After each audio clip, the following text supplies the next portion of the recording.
Assalamualaikum warahmatullahi wabarakatuh. Selamat datang kembali sobat-sobat pendidikan tanah air dimanapun kalian berada. Selamat datang kembali di acara EduPos Education Podcast BPMP DIY. Pada kesempatan kali ini kita akan lanjutkan pembahasan yang masih ada hubungannya dengan kebijakan Merdeka Belajar pada bagian implementasi kurikulum Merdeka, di mana pada topik kesempatan kali ini adalah mengenai proyek penguatan profil pelajar Pancasila atau yang biasa disebut dengan P5.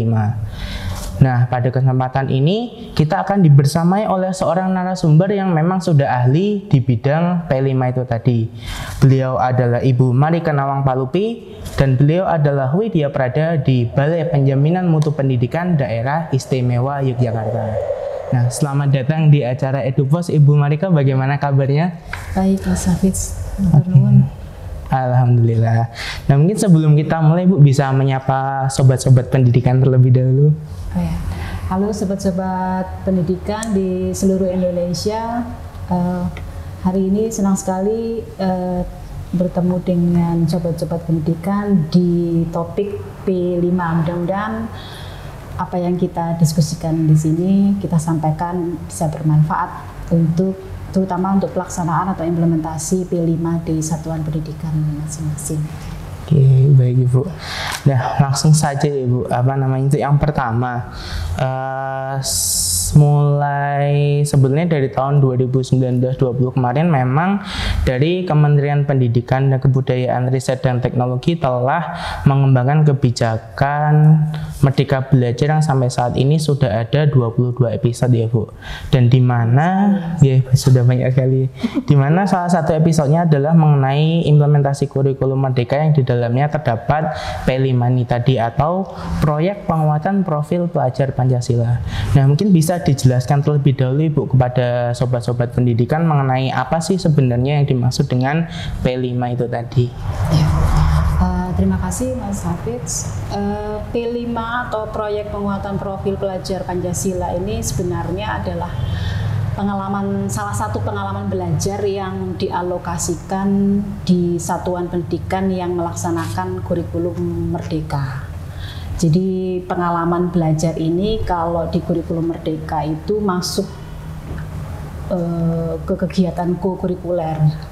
Di kurikulum mungkin sobat-sobat pendidikan sudah tahu kalau di kurikulum Merdeka itu kan pengelolaan pembelajarannya terbagi atas dua kelompok besar ya, intrakurikuler dan co-kurikuler. Yang untuk intrakurikuler itu seperti yang kita ketahui itu seperti pengalaman belajar dengan melalui mata pelajaran yang biasanya memang ada alokasi waktunya di satuan pendidikan. Sedangkan untuk yang P5 atau proyek penguatan profil pelajar Pancasila ini adalah masuk ke kegiatan co-kurikuler.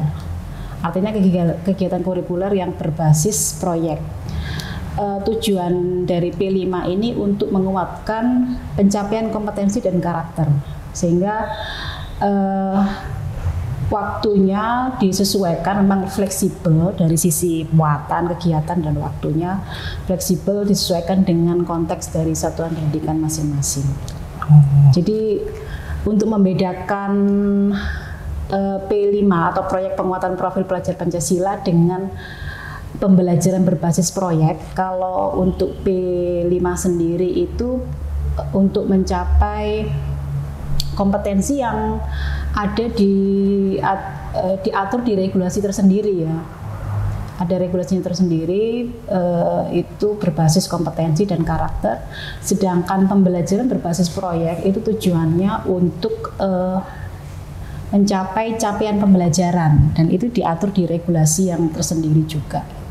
Oke, baik. Berarti bisa dibilang untuk penerapan atau implementasi P5 sendiri dari masing-masing satuan pendidikan itu bisa berbeda disesuaikan dengan karakter masing-masing sekolah atau bagaimana Ibu?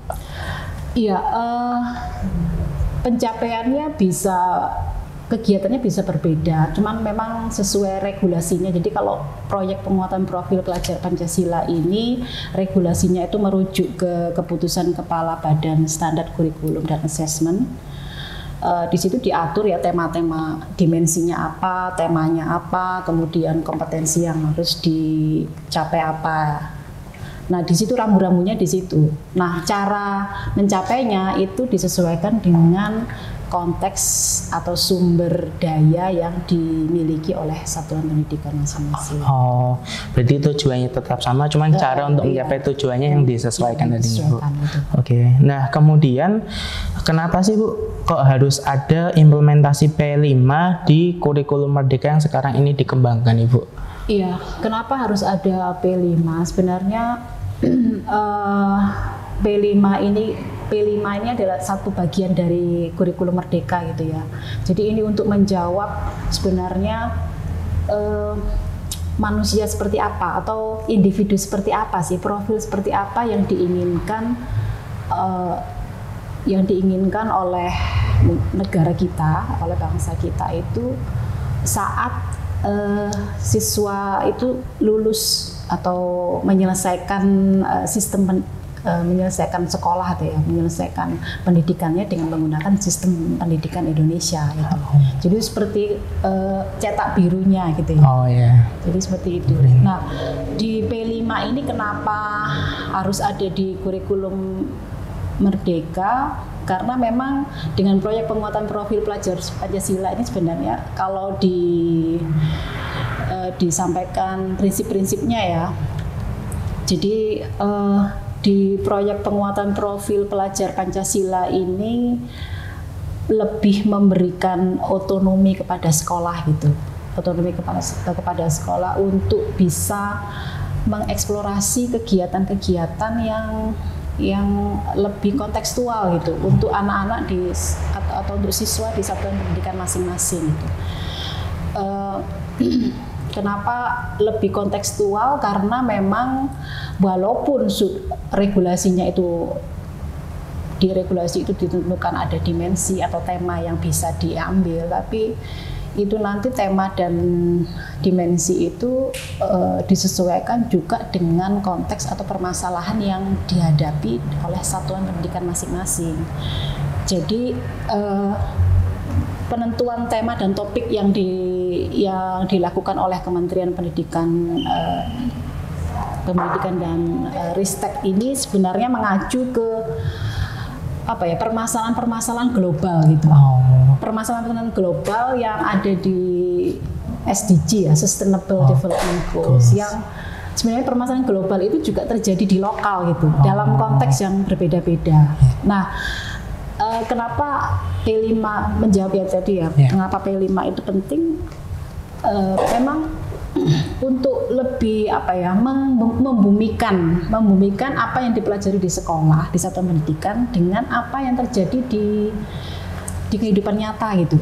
Sehingga memang agak relevan dan ketika nanti siswa memiliki kemampuan untuk. Karena kan ini ada sebenarnya juga kritikan untuk satuan pendidikan kita gitu, bahwa belajar di sekolah itu karena berbasis mapel gitu ya, itu seperti pengetahuan yang terpisah-pisah gitu. Ini matematika, ini bahasa Indonesia, ini IPA, IPS. Tapi dengan P5, pengalaman belajar di P5 itu diharapkan anak-anak itu bisa memiliki pengalaman belajar, bisa mengalami pengetahuan yang lebih holistik gitu, lebih utuh gitu, tidak terpisah-pisah gitu ya. Ini nanti belajar matematika enggak, tapi belajar masalah yang ada di lingkungan sekitar. Nah, masalah itu tuh ternyata juga di situ itu bisa dijawab dengan berbagai macam perspektif gitu. Artinya di dalam satu masalah itu satu masalah itu ada banyak integrasi pengetahuan lah. Ada di situ ada matematika, di situ ada IPA, ada IPS, ada bahasa Indonesia dan sebagainya itu. Ya, yang diinginkan seperti itu ya, dengan P5 itu. Kemudian tadi sudah disampaikan kenapa penting ya, P5 itu lebih lebih kontekstual gitu, diharapkan lebih kontekstual dan memberi kesempatan satuan pendidikan untuk lebih bisa mengeksplorasi lah kegiatan-kegiatan yang lebih itu tadi relevan dengan kondisi anak-anak gitu, kondisi anak-anak apakah itu dari anak-anak sendiri atau dari konteks di lingkungan di mana sekolah itu berada. Berarti bisa dibilang kalau di pengalaman belajar ketika di P5 itu seperti katakanlah ada suatu masalah, kemudian nanti peserta didik mampu mengintegrasikan semua ilmu yang dipelajari untuk menyelesaikan suatu permasalahan itu tadi, Bu? Bisa seperti itu. Jadi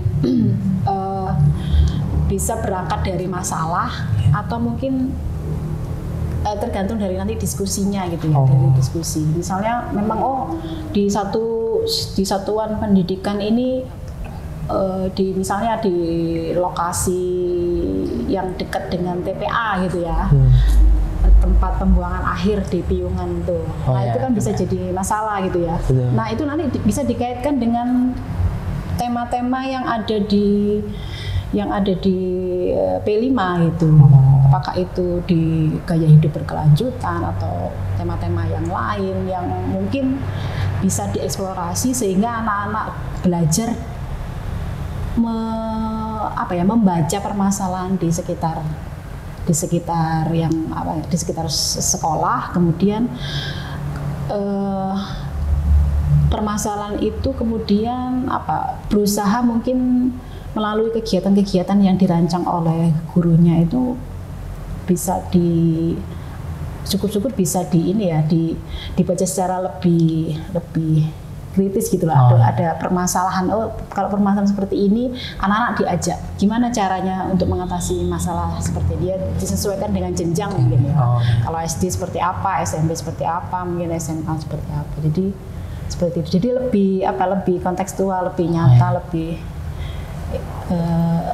nggak selalu harus permasalahan yang textbook oriented gitu. Betul. Mungkin seperti itu. Ya. Kemudian untuk implementasi dari P5 di kurikulum Merdeka itu seperti apa Bu? Apakah ketika di jenjang sekolah dasar kemudian sampai menengah nanti berbeda ataukah sama atau bagaimana itu, Bu? Iya, untuk implementasi sendiri itu memang sekolah harus memang memahami mungkin regulasinya seperti yang sudah kami sampaikan. Kalau P5 ini memang diatur berdasarkan regulasi keputusan Kepala Badan Standar Kurikulum dan Asesmen, tapi juga sekolah juga perlu memahami regulasi terkait kurikulum Merdeka secara utuh gitu. Jadi regulasinya itu di keputusan Menteri Pendidikan Kebudayaan Ristek nomor 56 2002. Jadi di situ tuh sebenarnya sudah disampaikan tentang alokasi waktu dari P5 itu. Nah, alokasi waktu ini yang membedakan nanti implementasinya dari jenjang SD sampai SMA SMK gitu. Kalau SD sekitar 20% alokasi waktu dan belajar, kemudian SMP 25% dan SMA SMK itu sekitar 30% regulasinya. Jadi itu. Kalau dari segi temanya sendiri berarti baik dari SD, SMP, SMA atau sederajat itu sama atau memang berbeda-beda seperti lanjutan bertingkat seperti itu, Bu? Untuk tema sendiri sebenarnya ada sekitar 8 tema. 8 tema yang diatur di regulasi ya. 8 tema ini bisa misalnya gini, tema kearifan lokal itu bisa untuk SD sampai SMA. Kemudian ada tema rekayasa dan teknologi itu juga SD sampai SMA, kewirausahaan SD sampai SMA. Kemudian ada tema Bhinneka Tunggal Ika, gaya hidup keberkelanjutan, kemudian bangunlah jiwa dan raganya. Itu semua yang kami sebutkan tadi itu bisa untuk seluruh jenjang ya, SD, SMA, SMK. Sedangkan untuk tema suara demokrasi itu untuk lebih sesuai untuk SMP dan SMA. 7 ya, mungkin 7 tema. 7 tema tadi. Berarti memang tema yang sekiranya bisa diimplementasikan baik di jenjang SD, SMP, SMA itu nanti memang ada beberapa tema yang sama, cuman ada beberapa juga tema yang memang dirasa lebih pas ketika jenjang pendidikannya sudah tinggi seperti di SMP ataupun SMA seperti itu. Iya. Berarti ketika nanti ada tema yang memang bisa diterapkan di semua jenjang itu tetap disesuaikan dengan kemampuan peserta didik tingkat pendidikan masing-masing tadi. Pasti ya, pasti. Jadi memang harus disesuaikan karena ya itu tadi salah satu prinsipnya kan memang ini ya P5 ini ya mungkin tadi belum kami sampaikan itu berpusat pada siswa gitu sebenarnya. Student oriented berarti. Iya, walaupun memang kurikulum sebelumnya juga mengarah ke situ gitu. Di pelaksanaan kurikulum Merdeka juga secara umum pembelajaran itu berpusat pada siswa gitu ya. Tapi memang yang perlu diperhatikan bahwa walaupun tema itu sama, tetap ada semacam apa ya tangga bantuan, ada alurnya gitu, ya, ada sekuensinya yang memang bisa memfasilitasi siswa itu untuk mencapai kompetensi yang diharapkan itu. Dan itu ada di panduan yang dikeluarkan oleh kementerian itu sudah ada gitu ya sekuensinya, dari mulai mengenali apa permasalahan, kemudian ada eksplorasi, ada aksi, ada refleksi, ada beberapa tahapan lah yang memang perlu dipraktekkan oleh sekolah, terutama saat merancang modulnya ya. Rancang modul P5-nya. Jadi modul itu berisi kegiatan-kegiatan gitu. Kegiatan-kegiatan yang dilaksanakan oleh siswa saat satuan pendidikan melaksanakan P5. Nah, mungkin ini merupakan salah satu yang masih menjadi kebingungan ya di antara sobat-sobat pendidikan, utamanya di kalangan guru di satuan pendidikan. Untuk modul P5 itu sebetulnya disediakan dari pemerintah pusat atau memang dari masing-masing satuan pendidikan yang merancang, Ibu? Nah, kalau untuk modul ini memang nanti ini ya tergantung dari kesiapan sekolah sebenarnya. Tapi memang dari pemerintah, dari kementerian itu tidak menyiapkan modul secara apa ya terpusat gitu, harus modulnya sama, tidak. Ada beberapa contoh yang memang diberikan. Nah, contoh-contoh itu bisa menjadi semacam apa? Rujukan atau referensi. Gitu ya, rujukan referensi. Oh ini cara untuk merancang dari modul P5. Alurnya itu seperti ini, kegiatannya seperti ini gitu. Nah itu untuk sekolah-sekolah yang atau satuan pendidikan yang memang belum pernah sama sekali melaksanakan pembelajaran berbasis proyek, itu bisalah memodifikasi modul-modul P5 yang sudah disediakan.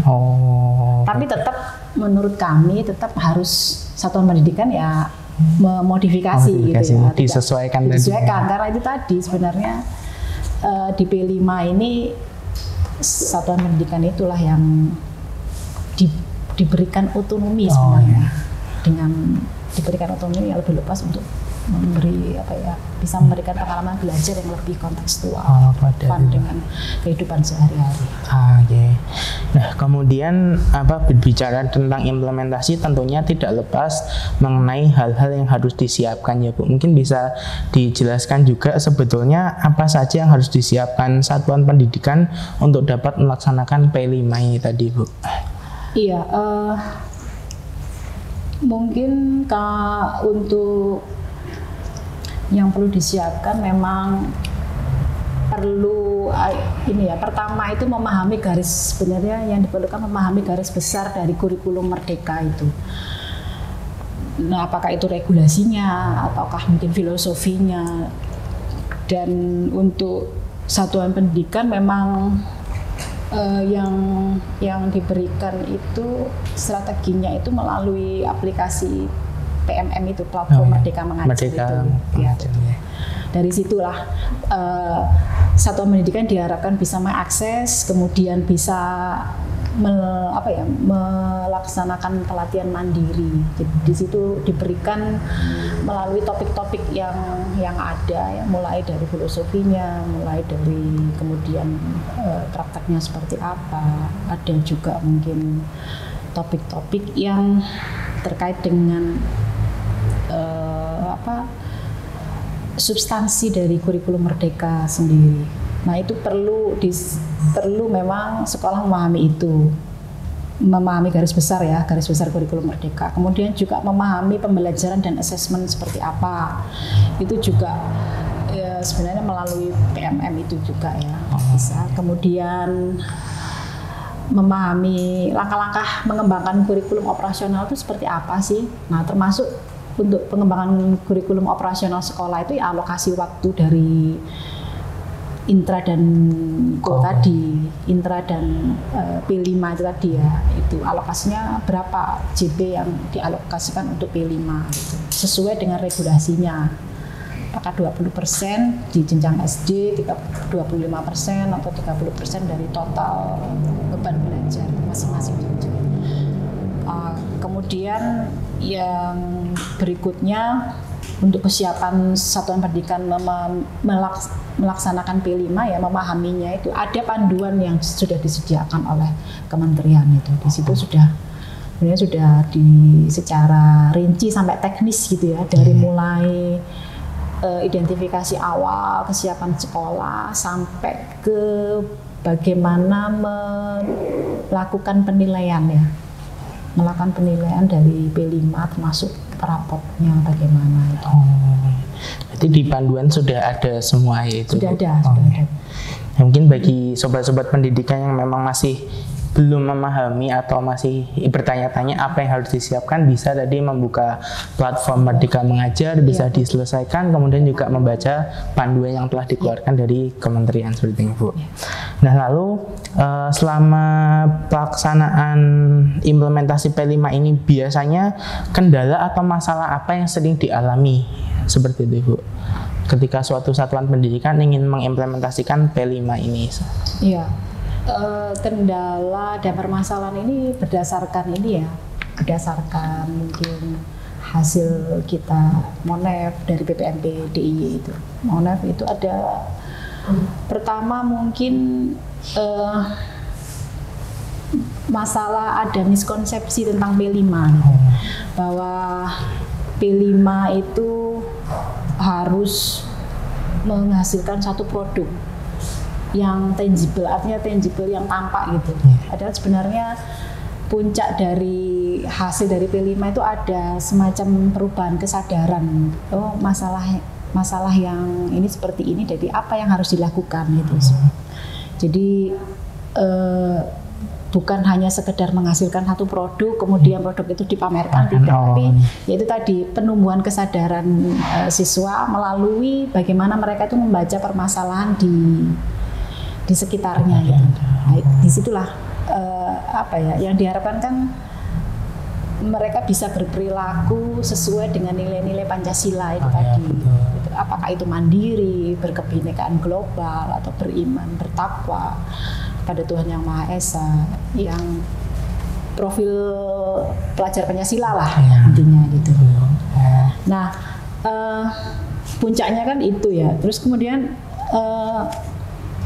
permasalahan yang lain terkait miskonsepsi itu bahwa prosesnya, karena orientasinya itu produk, prosesnya itu kadang belum dirancang sesuai dengan alur kegiatan yang sistematis gitu. Jadi yang penting pokoknya menghasilkan produk gitu. Oh, berarti produk jadi tapi prosesnya masih iya, belum. Padahal ini orientasinya itu yang lebih penting itu sebenarnya pengalaman belajar apa sih yang dialami. Nah, untuk bisa menyusun pengalaman belajar yang baik itu ya memang harus dirancang dengan baik gitu. Nah, di panduan itu sudah ada semacam tangga bantuan scaffoldingnya lah. Ini loh, pertama harus ada pengenalan dulu tentang permasalahan. Pengenalan itu kegiatannya apa saja, kemudian ada eksplorasi kegiatannya apa saja, ada aksi dan sebagainya, sampai ke refleksinya. Ya, refleksi ini sebenarnya kesempatan untuk siswa itu bisa apa ya, guru bisa melihat itu ada perubahan kesadaran nggak terhadap topik atau tema yang dipilih oleh guru untuk di sana. Kemudian apa ya, nah ini konsep belajar yang ada di P5 kadang ya mungkin ada konsep belajar yang mungkin tidak sesuai dengan konsep belajar yang dimiliki oleh apakah itu orang tua ya, ataukah itu mungkin anak para siswa juga. Belajar itu identik dengan duduk menulis gitu ya, baca gitu ya, duduk di kelas gitu, mendengarkan ceramah guru. Nah di P5 ini kan konsep belajar tidak seperti itu, ada proses inquiry di situ, ada kegiatan-kegiatan yang dilakukan. Nah, konsep ini kalau tidak disosialisasikan dengan baik bisa menjadi apa ya? Bisa menjadi satu tantangan lah. Misalnya bisa aja ada komentar dari orang tua gitu ya, anak saya belajar apa ini seperti ini gitu ya, kok tidak belajar gitu kan? Karena perbedaan konsep belajar tadi. Ya, belajar itu apa sih gitu kan gitu. Kemudian mungkin tantangan yang berikutnya yaitu tadi menganggapnya P5 itu harus membutuhkan anggaran yang banyak ya, finansial gitu. Ya karena mungkin ya itu tadi apa ya, yang dilihat dari mungkin praktek-praktek baik yang sudah dilakukan oleh satuan pendidikan yang melakukan P5 itu dilihat dari pamerannya, harus mengundang pameran produknya harus mengundang para pemangku kepentingan, para pejabat di dinas. Nah itu kan membuat ternyata P5 itu membutuhkan budget dana yang tidak sedikit. Nah itu yang mungkin miskonsepsi itu yang jadi tantangan pelaksanaan P5. Jadi memang masih cukup banyak ya kendala ataupun permasalahan yang dihadapi pada implementasi P5 ini di semua jenjang pendidikan, yaitu tadi bahkan dari dasar, SD, SMP hingga SMA tadi untuk kendala dan permasalahannya. Nah, kemudian untuk BPMP sendiri nih Bu, sebetulnya bagaimana sih peran yang dilakukan BPMP dalam membantu implementasi P5 ini Bu? Iya. Untuk peran BPMP sendiri, karena kita memang ada perubahan tupoksi gitu ya, BPMP melakukan pendampingan ke pemerintah daerah dalam bentuk seperti kemarin kita ada kegiatan misalnya Bintek untuk pengawas dan penilik di seluruh DIY. Jadi Bintek itu menjadi satu strategi yang dilaksanakan BPMP DIY untuk lebih mendorong implementasi kurikulum merdeka juga P5 ini terkait juga untuk lebih bisa dipahami gitu, bisa dipahami. Kemudian kita juga ada pendampingan platform Merdeka Mengajar itu ada, karena memang disarankan informasi-informasi terkait kurikulum merdeka, terkait proyek penguatan profil pelajar Pancasila itu bisa diakses melalui platform itu. Gitu. Kemudian kita juga secara formal ada ya Monef, walaupun Monefnya bukan khusus untuk P5 tapi Monef PSP, Monef IKM itu dari pelaksanaan Monef itu kita juga jadi tahu gitu, ada informasi yang kita dapatkan tentang pelaksanaan P5 gitu. Nah dari informasi itu kita jadikan dasar untuk strategi selanjutnya itu apa sih? Termasuk permasalahan miskonsepsi tadi. Di miskonsepsi itu kita tahunya ya dari Monef itu tadi. Ya.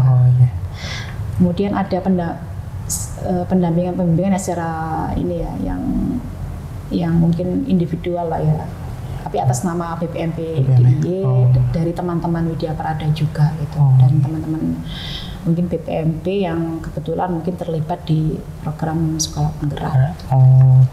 Gitu. Nah, mungkin sedikit kembali ke permasalahan atau kendala yang dialami tadi, Bu. Sampai saat ini bagaimana langkah yang telah dilakukan BPMP untuk berusaha menyelesaikan berbagai kendala yang dialami pada implementasi tadi, Bu? Usaha ada, mungkin kalau berdasarkan informasi miskonsepsi tadi, mungkin kita ada strategi, misalnya kita menindaklanjuti dengan mungkin program-program kegiatan yang akan kita implementasikan di tahun anggaran berikutnya 2023. Tapi juga mungkin secara informal ya, melalui grup-grup gitu ya, WhatsApp grup, melalui media sosial lah itu kita berusaha untuk menyampaikan informasi, apakah itu dengan menyebarkan panduannya, kemudian memberikan mungkin webinar atau informasi tentang webinar yang bisa membantu mengatasi miskonsepsi itu. Mungkin itu yang dalam jangka waktu pendek ini bisa kita lakukan oleh BPMP dalam mengatasi. Nah, baik Ibu, tadi sudah dibahas mulai dari apa itu P5 atau proyek penguatan profil pelajar Pancasila, kemudian alasan kenapa itu harus diimplementasikan, bagaimana hingga tadi adalah kendala yang dihadapi serta bagaimana peran BPMP dalam pengimplementasian P5 tadi. Nah, untuk topik pembahasan pada kesempatan kali ini mengenai P5 dirasa sudah cukup ya sobat-sobat pendidikan. Nah, mungkin sebelum kita tutup, Ibu bisa memberikan closing statement kepada sobat pendidikan di tanah air. Iya, terima kasih. Untuk proyek penguatan profil pelajar Pancasila ini sebenarnya adalah kesempatan yang bagus memberikan atau untuk memfasilitasi para siswa kita dalam membaca atau membaca permasalahan, sehingga apa yang dipelajari di sekolah itu memang relevan dengan kehidupan sehari-hari. Jadi pengalaman belajar yang dirancang dalam P5 itu memberikan kesempatan pada siswa, oh ternyata apa yang dilihat, dibaca, didengar, atau yang mungkin menjadi fenomena yang dilihat sehari-hari itu bisa jadi sumber belajar yang bagus di sekolah gitu. Nah, tapi itu memang perlu dirancang sedemikian rupa sehingga tujuan dari P5 ini bisa memang tercapai dengan baik gitu. Artinya dirancang itu secara sistematis, tidak sistematis artinya sistematis itu dari mulai yang mudah ke yang kompleks gitu ya, pengenalan dulu dan sebagainya. Itu yang mungkin perlu dipertimbangkan atau mungkin perlu menjadi digarisbawahi oleh para satuan pendidikan yang akan mengimplementasi P5. Kemudian juga itu tadi perlu ada sosialisasi gitu. Perlu ada sosialisasi di sekolah-sekolah yang akan melakukan P5, terutama untuk para orang tua gitu. Sehingga konsep belajar yang dibawa di P5 ini tidak ditentang lah, tidak kontraproduktif dengan yang selama ini mungkin dikenali, masa belajar yang dikenali selama ini. Mungkin itu. Ya. Baik, terima kasih Bu Marika yang telah menyempatkan waktunya untuk datang di acara EduPos pada kesempatan kali ini. Terima kasih juga kepada sobat-sobat pendidikan di tanah air dimanapun kalian berada. Semoga pembahasan mengenai P5 atau proyek penguatan profil pelajar Pancasila kali ini dapat menambah wawasan dan pemahaman sobat-sobat mengenai IKM pada umumnya ataupun P5 pada khususnya. Jangan lupa klik tombol like, subscribe, dan nyalakan loncengnya untuk mendapatkan informasi lebih lanjut untuk episode-episode podcast berikutnya. Sekian, terima kasih. Wassalamualaikum warahmatullahi wabarakatuh. Salam pendidikan.